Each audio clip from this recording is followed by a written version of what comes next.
Hi అండి, అందరికీ నమస్కారం. ఈరోజు మన వీడియోలో గోధుమ పిండి బెల్లంతో ఎక్కువ కష్టపడకుండా సింపుల్గా చేసుకునే ఒక కేక్ రెసిపీని చేసి చూపిస్తాను. అన్నీ మన ఇంట్లో ఉండే ఇంగ్రీడియంట్స్తోనే ఈ కేక్ని ఎలా తయారు చేసుకోవాలో లేట్ చేయకుండా దీని ప్రాసెస్ ఏంటో చూసేద్దాం. ముందుగా ఈ రెసిపీ కోసం గిన్నెని తీసుకుని దాని మీద జల్లెడ పెట్టుకుని 1 కప్పు గోధుమ పిండి వేసుకోండి. ఇప్పుడు ఇందులోకి ఒక 1 టేబుల్ స్పూన్ దాకా baking powder, 1/2 teaspoon baking soda, చిటికెడు సాల్ట్ వేసుకోండి. ఇప్పుడు ఈ పిండిని జల్లించుకోవాలండి. ఇలా జల్లించుకోవడం వలన మనం పిండి కలుపుకునేటప్పుడు బబుల్స్ రాకుండా పిండి అంతా చక్కగా కలుస్తుంది. కేక్ కూడా చాలా బాగా వస్తుందండి. పిండి జల్లించుకున్నాక ఆఖరణ ఏమన్నా ఉండల్లాగా వస్తే అవి తీసి పడేసి పిండిని ఇలా పక్కన పెట్టుకోండి. నెక్స్ట్ మిక్సీ జార్ తీసుకుని ఒక 1/2 కప్పు దాకా ఆయిల్ వేసుకోండి. స్మెల్ రాని ఆయిల్ వేసుకోండి. సన్ఫ్లవర్ కానీ రైస్ ఆయిల్ కానీ వేసుకోండి. అలాగే అదే కప్పుతోటి 1/2 కప్పు దాకా బెల్లాన్ని వేసుకోండి. ఇక్కడ బెల్లం బదులు మీరు పంచదార అయినా వేసుకోవచ్చండి. నెక్స్ట్ అదే కప్పుతోటి ఒక 1/2 కప్పు దాకా పెరుగుని యాడ్ చేసుకోండి. ఇక్కడ పెరుగు బదులు ఎగ్స్ అయినా వేసుకోవచ్చండి.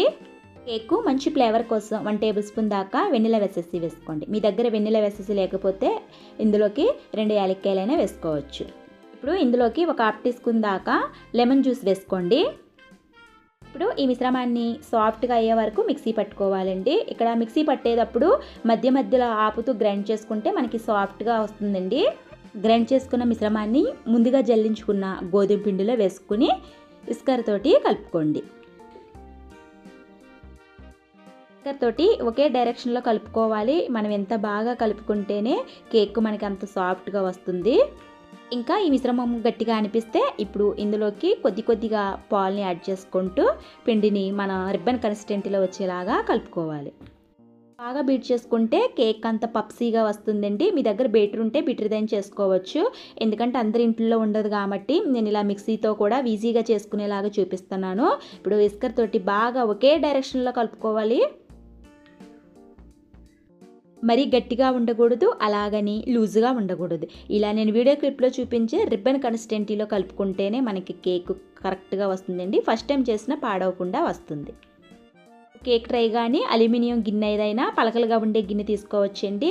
ఇందుకు కొద్దిగా ఆయిల్ అప్లై చేసుకుని కొద్దిగా గోధుమ పిండి వేసుకుని కలుపుకున్న మిశ్రమాన్ని కేక్ ట్రైలో వేసుకోండి.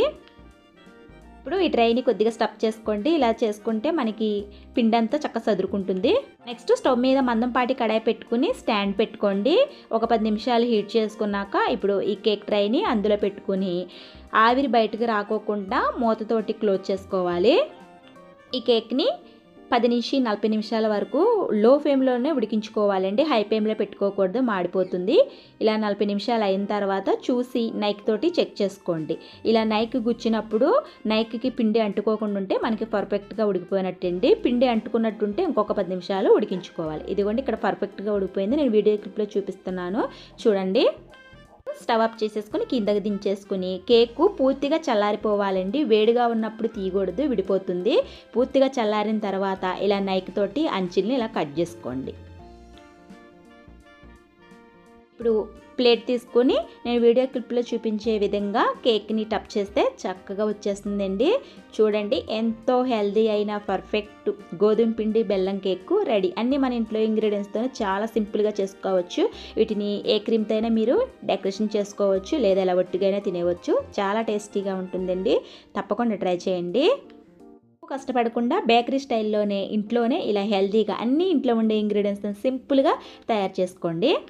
ఫ్రెండ్స్, మరి ఈ రెసిపీని మీరు కూడా ఇంట్లో ట్రై చేసి మీకు ఎలా కుదిరిందో, టేస్ట్ ఎలా ఉందో కామెంట్ సెక్షన్లో కామెంట్ చేయండి. మరిన్ని హెల్దీ అయిన టేస్ట్ అయిన రెసిపీస్ కోసం సబ్స్క్రైబ్ చేసుకోండి, లైక్ ఇవ్వండి.